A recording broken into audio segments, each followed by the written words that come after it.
Shalom, selamat pagi Ibu Guru dan teman-teman. Perkenalkan, nama saya Virginia Juliana Rumbiak. Saya dari kelas 8A Kristen Kalam Kudus Jayapura. Terima kasih. Selamat pagi teman-teman, saya Marlo Valerio Orleandri dari kelas 8A. Selamat pagi Bu Guru dan teman-teman, saya Glendy dari 8A. Halo teman-teman, nama saya Vanessa Tesalonika Renata Meisners. Saya dari kelas 8A. Selamat pagi teman-teman, pada hari ini saya dan teman-teman saya akan mempresentasikan materi tentang mobilitas sosial. Anggota kelompok kami terdiri dari saya sendiri sebagai ketua, yang kedua Virginia, yang ketiga Glenn, dan yang keempat Marlo.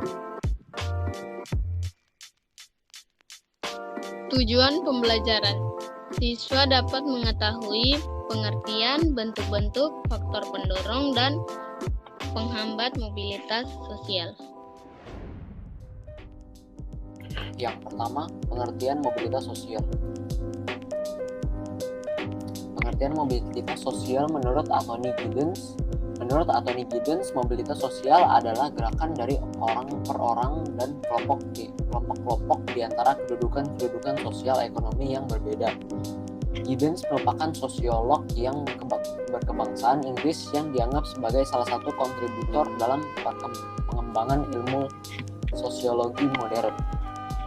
Pengertian mobilitas sosial menurut Paul B. Horton dan Chester L. Hunt, keduanya merupakan sosiolog berkebangsaan Australia. Paul B. Horton dan Chester L. Hunt berpendapat bahwa mobilitas sosial merupakan tindakan berpindah dari suatu kelas sosial ke kelas sosial lainnya.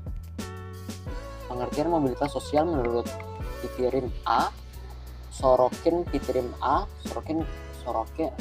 menyatakan bahwa mobilitas sosial dapat dilakukan melalui beberapa saluran yang disebut sirkulasi sosial atau social circulation.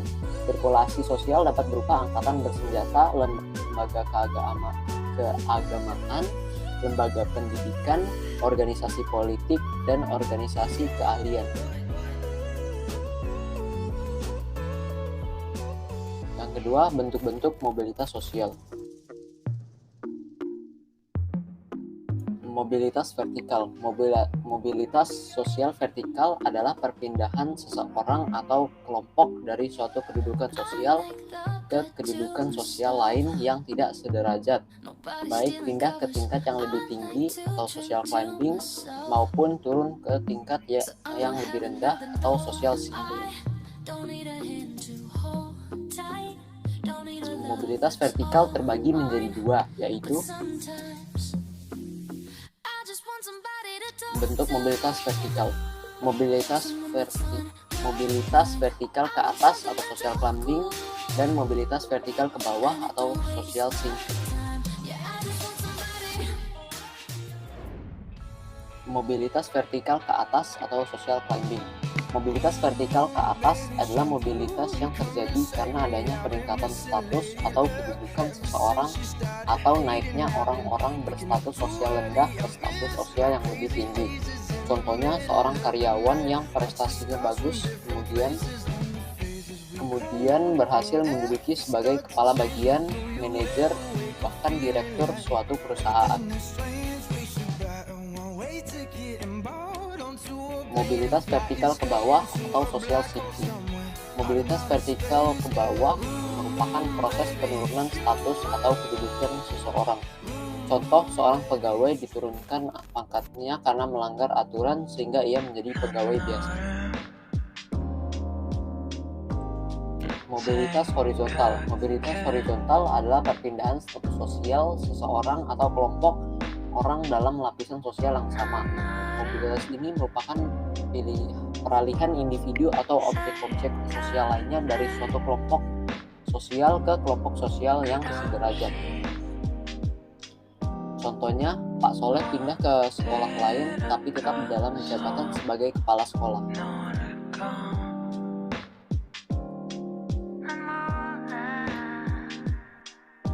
Faktor pendorong. Yang pertama, faktor struktural. Mobilitas sosial masyarakat Indonesia bukan berdasarkan keturunan melainkan prestasi. Memang keturunan memiliki peran penting dalam perjuangan mobilitas sosial. Anak orang kaya mudah untuk memperoleh modal usaha dibandingkan anak orang miskin. Namun, pada masa sekarang banyak orang miskin yang menjadi kaya karena kegigihannya dalam berusaha. Demikian halnya banyak kasus orang kaya tiba-tiba miskin karena terlena dengan kekayaannya, lantas menjadi santai menjalani hidup. Yang kedua, faktor individu. Masing-masing individu memiliki perbedaan dalam hal sikap, keterampilan, dan pengetahuan. Meski dua orang memiliki keterampilan dan pengetahuan, belum tentu menjadi berhasil dalam melaksanakan mobilitas sosial ke atas. Hal ini disebabkan keberhasilan individu sangat ditentukan sikap dan perilaku individu tersebut. Contohnya, dua orang sarjana dari perguruan tinggi yang sama melamar pekerjaan di suatu perusahaan. Hanya satu orang yang diterima karena dianggap memiliki ambisi dan komitmen dalam hidup. Orang tersebut dapat dikatakan memiliki mobilitas sosial ke atas, sementara satunya tidak memiliki mobilitas sosial ke atas. Yang ketiga, faktor sosial. Ketidakputusasaan akan status sosial mendorong manusia untuk terus berjuang segigih-gigihnya. Apabila seseorang tidak puas dengan kedudukannya yang diwarisi oleh orang tuanya, ia dapat mencari kedudukannya sendiri di lapisan sosial yang lebih tinggi. Yang keempat, faktor ekonomi. Keadaan ekonomi dapat menjadi pendorong terjadinya mobilitas. Keadaan ekonomi yang baik memudahkan individu dan kelompok melakukan mobilitas. Masyarakat yang kondisi ekonominya baik cenderung lebih mudah melakukan mobilitas, dan kondisi ekonomi yang baik mereka mudah untuk memperoleh modal, pendidikan, dan kesempatan lainnya. Hal ini tentu berbeda dengan masyarakat yang mengalami kesulitan ekonomi atau bahkan kesulitan memenuhi kebutuhan dasarnya. Ada masyarakat yang mengalami kesulitan memenuhi kebutuhan dasar. Prioritas utama adalah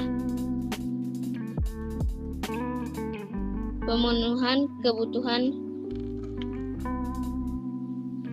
primer. Yang kelima, faktor politik. Kondisi negara yang aman dan damai sehingga para pemimpin dapat menjalankan roda pembangunan dengan baik. Semua rakyat berperan aktif dalam pembangunan. Kondisi ini tentu berbeda dengan situasi Indonesia pada tahun 1945 sampai 1950. Pada masa tersebut, di situasi politik dalam negara tidak menentu. Yang keenam, kemudahan dalam akses pendidikan. Jika pendidikan berkualitas mudah didapat,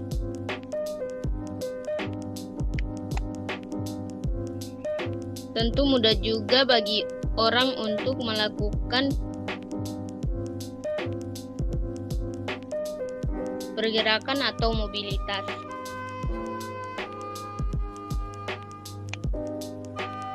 atau mobilitas dengan berbekal ilmu yang diperolehnya. Sebaliknya, kesulitan dalam mengakses pendidikan yang bermutu menjadi orang tak menjalin pendidikan yang bagus, serta sulit untuk mengubah status karena kekurangannya penguasaan ilmu pengetahuan.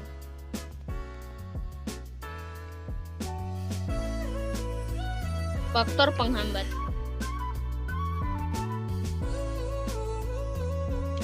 Yang pertama, kemiskinan. Faktor ekonomi dapat membatasi mobilitas sosial bagi masyarakat miskin. Mencapai status sosial tertentu merupakan hal yang sangat sulit.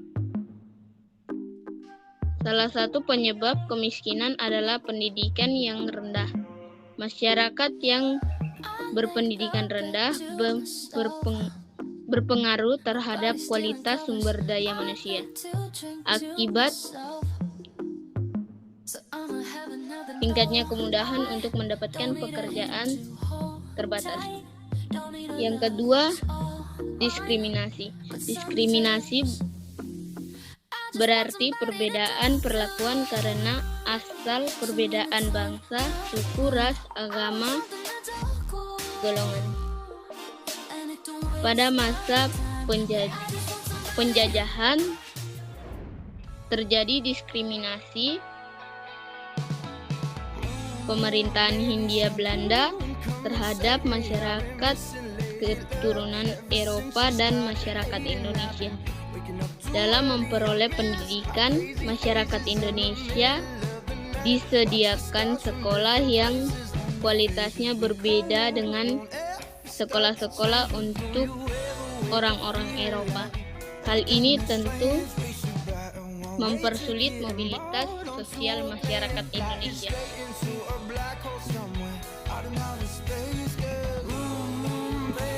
Mobilitas sosial di Indonesia. Indonesia menjadi urutan terbawah di antara negara ASEAN terkait dengan tingkat mobilitas sosial. Hal itu tercantum dalam Global Social Mobility Report 2020 yang dipublikasikan oleh Forum Ekonomi Dunia atau World Economic Forum atau WEF. Awal tahun ini, riset ini melibatkan 82 negara dengan menjadikan sejumlah pilar sebagai ukuran.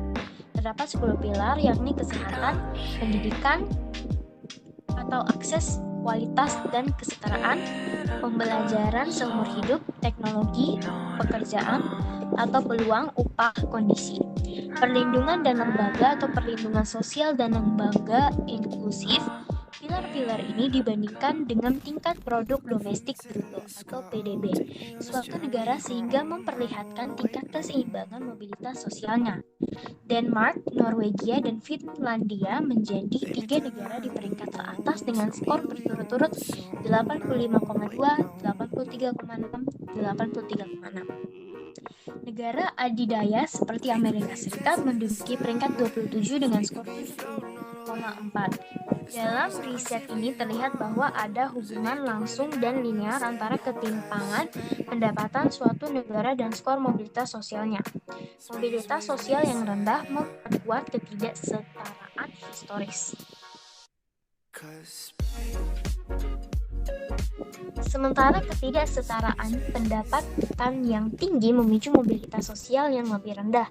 Meningkatkan mobilitas sosial dapat mengubah lingkaran setan ini kan berdampak positif pada pertumbuhan ekonomi yang lebih luas. Secara peringkat keseluruhan Indonesia masih di bawah Singapura 20, yaitu 20, dan Malaysia 43, Vietnam 50, Thailand 55, Sri Lanka 59, Filipina 61. Hal ini menjadikan Indonesia sebagai urutan terbawah di antara negara yang berpartisipasi dalam Global Social Mobility Report 2020 oleh WEF. Indonesia berada di peringkat 67 dengan total skor 49,3 yang terutama didukung oleh pilar akses pendidikan atau atau 51,4 dengan meningkatkan jumlah pendaftaran pendidikan usia dini atau 40,5. Adapun pada pilar berkualitas dan kesetaraan 54,5 lantaran menurunnya persentase anak di bawah rasio kecakapan minimum atau 33,8%. Indonesia cukup baik dalam pilar kesempatan bekerja atau 66,5.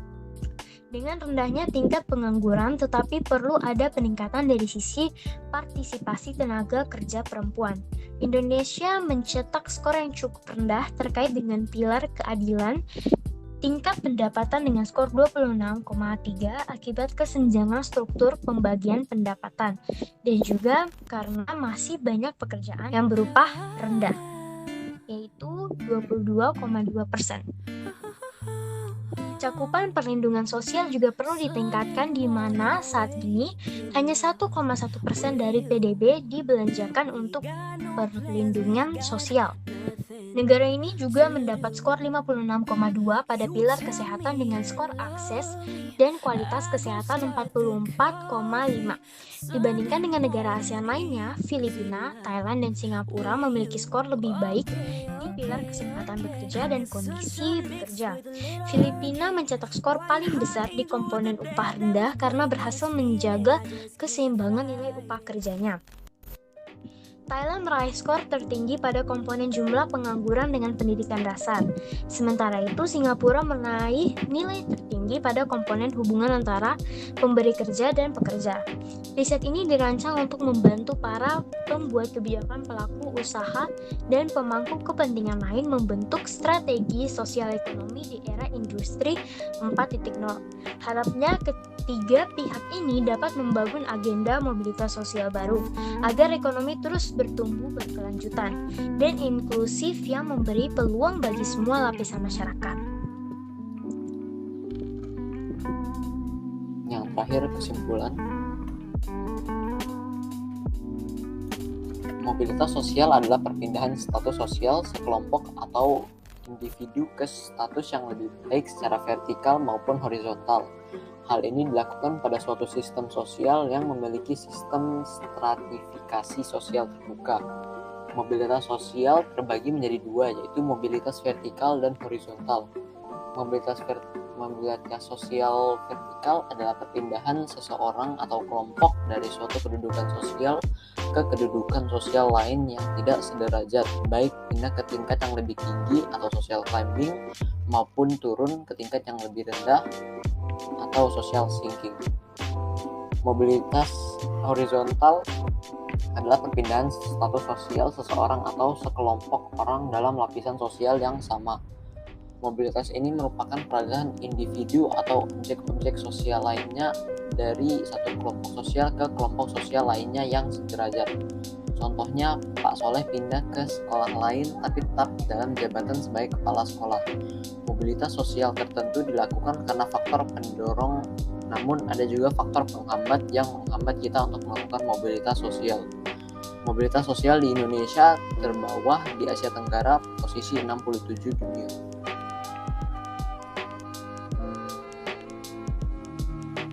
Sekian dari presentasi kami pada hari ini, semoga dapat bermanfaat.